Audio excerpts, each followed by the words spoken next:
Émile Louis a été condamné en novembre 2004 par la cour d'assises de Lyon à la réclusion criminelle à perpétuité pour l'affaire des disparus de Lyon, les meurtres de jeunes femmes handicapées qu'il a commis à la fin des années 1970. Un terrible personnage qui avait sa propre famille. Comment vivre avec le poids d'être lié par le sang à un tel individu? Son aînée, Marilyn Vinet, a tenté de comprendre dans un livre Catharsis publié en 2003, être la fille d'Émile Louis. Christophe Ondelat l'a interviewé pour son émission sur Europe 1 consacrée aux grandes affaires criminelles françaises. Avant de l'écouter, le journaliste a lu des passages glaçants de cet ouvrage racontant ce qu'elle a vu des atrocités, mais aussi ce qu'elle a subi. Mariée de force à 17 ans à peine, Marilyn, la première des 4 enfants qu'Émile Louis aura avec Chantal Delagneau, reste sous l'emprise de son terrible père. Elle se souvient d'un jour, où son père décide de l'emmener faire des courses mais s'arrête dans un bistrot juste avant. Lorsqu'elle revient des toilettes et qu'elle boit son verre de menthe à l'eau, elle se sent rapidement mal, comme droguée.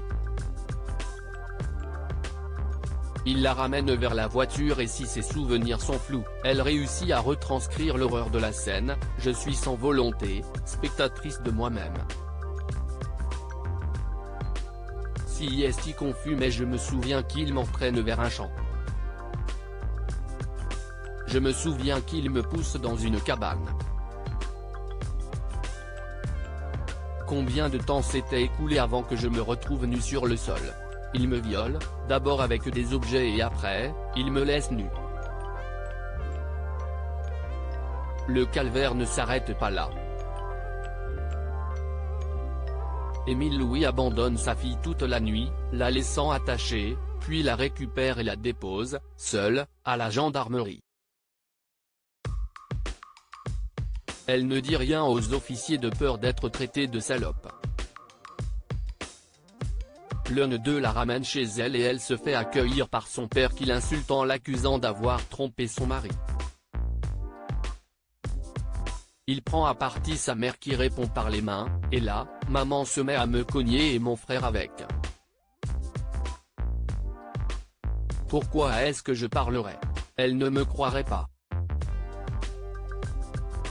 Marilyn Vinet n'a rien dit de ce qu'elle a vécu ou vu car Émile Louis menaçait à chaque fois de tuer sa mère si elle parlait, et ce, depuis sa plus tendre enfance, elle qui a été violée dès l'âge de 5 ans.